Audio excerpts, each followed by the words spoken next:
अब ये जो सुमित होता है ये सोचता है कि वो कहीं बाहर चला जाएगा और सीए की तैयारी के लिए कुछ प्राइवेट काम करेगा। जब ये पार्क में बैठ कर के रो रहा होता है तो वो औरत बोलती है कि तुम्हें जितने चाहिए उतने पैसे मिलेंगे, लेकिन तुम्हें रोज मेरा एक काम करना पड़ेगा, मेरे कमरे में आकर के एक काम करना पड़ेगा।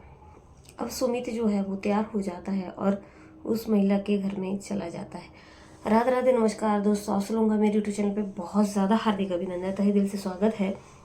अब सुमित के साथ जो है वो महिला क्या करती है रोज, ये सारी चीज़ें आपको देखने के लिए मिलेंगी। और सुमित कहाँ जाता है तो दोस्तों लास्ट तक आप वीडियो पे बने रहना। तो चलिए फटाफट आज की कहानी की शुरुआत हम तमिलनाडु से करते हैं। तमिलनाडु में एक परिवार रह रहा होता है जिसमें माता पिता होते हैं और एक बेटा होता है। बेटा जो है वो अपनी पढ़ाई कर चुका होता है, लेकिन उसको जो है वो सीए की तैयारी करनी होती है। तो उसके माता और पिता कहते हैं कि जो हमारे पास पैसा था वो हमने सारा तुम्हारी पढ़ाई पे लगा दिया है, लेकिन अब हमारे पास बिल्कुल भी पैसा नहीं है। अब तुम खुद पढ़ो और खुद अपनी सीए की तैयारी करो। अब इस लड़के को घर से जो है वो साफ में इनकार हो जाती है। लड़के का नाम सुमित होता है। तो अब ये क्योंकि उसकी एक बहन भी होती है, माता पिता का कहना होता है कि उसकी भी शादी करेंगे, तो शादी के बाद जो है वो खूब सारा पैसा चाहिए, तो अब वो अपनी लड़के की शादी की तैयारी करेंगे। लेकिन दोस्तों अब ये सुमित जो है वो अपने मन में ठान चुका था कि अभी उसे कैसे ना कैसे जो है वो नौकरी करनी है। अब ये सुमित जो है वो एक मन में ठान लेता है कि वो कहीं पे काम करेगा और उसे अपना पढ़ाई का खर्चा निकालेगा और सीए की तैयारी करेगा। अब ये मन बना करके अपनी माँ और पिताजी से कहता है कि वो सुबह जा रहा है और वो रेलवे स्टेशन पे जाता है। और दोस्तों एक ट्रेन आ रही होती है जो कि एक दिल्ली की ट्रेन होती है। दिल्ली की ट्रेन पकड़ता है और दिल्ली में पहुंच जाता है। दिल्ली में जब सुमित पहुंचता है तो अब उसे ना कोई जान पहचान कुछ भी नहीं थी। आखिर वो अब करे तो क्या करे। अब वहाँ पे जो है वो रेलवे स्टेशन पे वो उतर जाता है और रेलवे स्टेशन के बराबर में ही जो है वो दोस्तों वो वहाँ पे बैठ जाता है। अब वो वहाँ पे रेलवे स्टेशन पे जो जहाँ पे यात्री लोग बैठते हैं वो वहाँ पे बैठ करके बहुत ज़्यादा घबराया हुआ, बहुत परेशान था और बहुत रो रहा होता है कि अब वो अपने माँ और बाबूजी से कह के आ तो गया है, लेकिन उसे यहाँ कोई जानता नहीं, पहचानता नहीं और ना वो किसी को जानता है। अब वो करे तो आखिर करे क्या। अब वहाँ से जो है वो एक महिला गुजर रही होती है और साथ में उस महिला की बेटी भी होती है। तो उसकी नज़र जो है वो सुमित के ऊपर पड़ती है। तो वो सुमित से पूछती है कि तुम रो क्यों रहे हो। तो वो कहता है कि मेरे को यहाँ पे कोई मैं जानता नहीं, पहचानता नहीं और मैं यहाँ पे पहली बार आया हूँ। तो महिला बोलती है कि तुम क्या काम करते हो। तो सुमित कहता है कि मैं कुछ भी काम नहीं करता हूँ, लेकिन मैं काम की तलाश में हूँ। तो महिला कहती है कि मेरे पास जो है वो काम है, क्या तुम मेरा काम करोगे।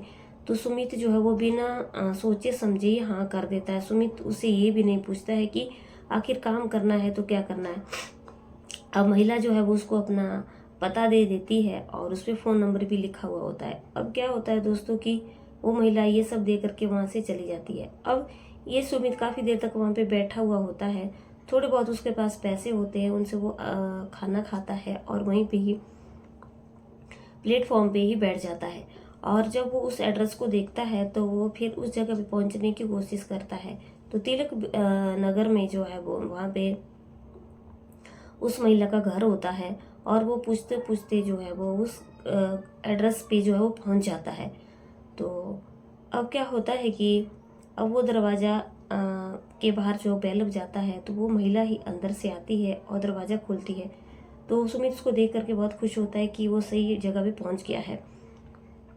तो महिला उसको अंदर ले जाती है और जब वो महिला उसको अंदर ले जाती है तो उसे बैठने के लिए कहती है, लेकिन सुमित बोलता है कि मैडम जी बताओ काम क्या है।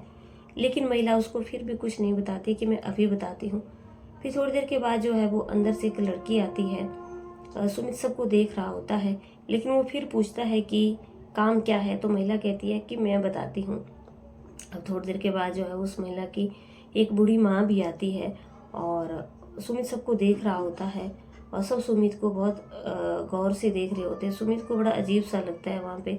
तो सुमित जो है वो पूछता है कि आखिर आप बता क्यों रहे हो कि काम करना क्या है। तो महिला कहती है कि आपको जो है वो हमारी रोज जो हमारी ज़रूरत की चीज़ें होंगी उनको लाना होगा और वो हमें घर पे देनी होंगी।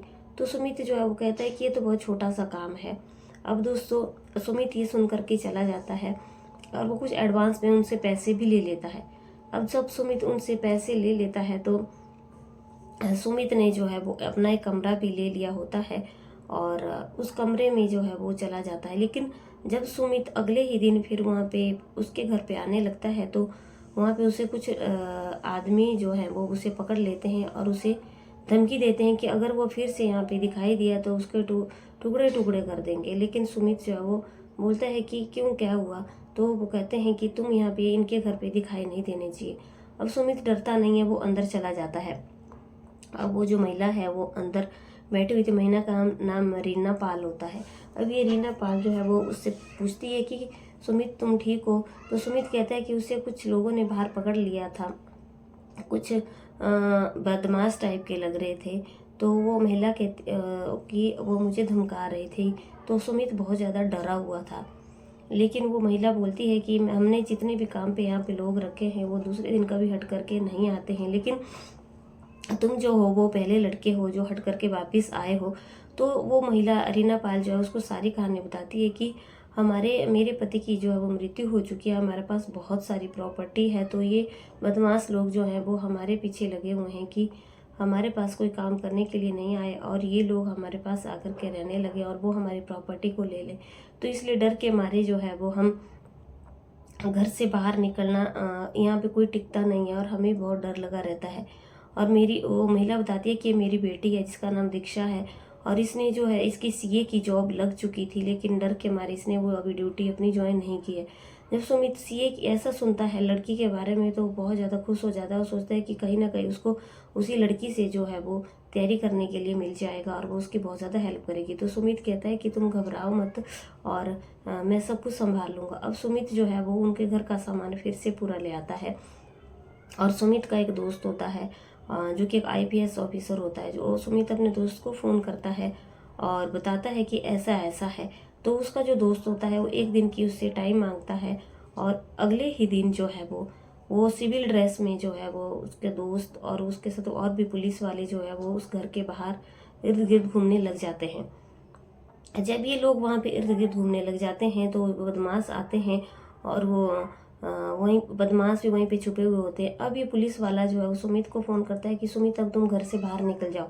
और सुमित घर से बाहर जैसे निकलता है बदमाश उसे फिर से घेर लेते हैं और कहते हैं कि तुम फिर से यहाँ पे आ गए।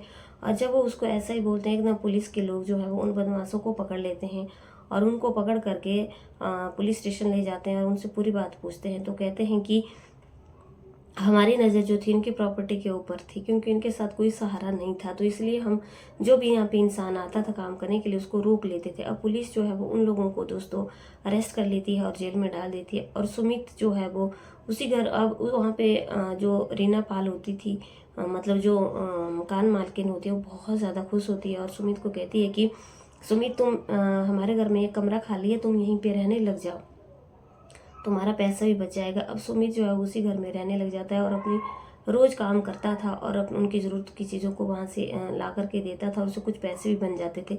अब ये जो इसकी लड़की होती है दीक्षा, ये अपनी ड्यूटी ज्वाइन कर लेती है और सुमित को भी बहुत ज़्यादा हेल्प करती है। और दोस्तों एक दिन आता है कि सुमित का भी सीए का पेपर होता है और वो अपना पेपर क्लियर कर जाता है और एक बहुत बड़ा ऑफिसर बन जाता है। जब उसके माता पिता को ये बात पता चलती है तो माता पिता फूले नहीं समाते हैं। और अब दोस्तों सुमित जो है वो एक ऑफिसर बन चुका है और अपनी ज़िंदगी में बहुत ज़्यादा खुश है। दोस्तों ये कहानी सुनाने का उद्देश्य सिर्फ यही था कि इंसान को कभी भी हार नहीं माननी चाहिए, किसी भी परिस्थितियों में उसको पीछे नहीं हटना चाहिए, डट करके मुकाबला करना चाहिए, जैसा कि सुमित ने किया और अपनी ज़िंदगी के उद्देश्य में आगे बढ़ गया। अगर दोस्तों मेरी कहानी अच्छी लगे लाइक शेयर कमेंट करना। अगर चैनल पर पहली बार आए हो तो चैनल को ज़रूर सब्सक्राइब करना। आपका सब्सक्रिप्शन मेरे लिए बहुत मोटिवेशन का काम करता है। तो चलिए दोस्तों कल की कहानी में फिर से मिलते, तब तक के लिए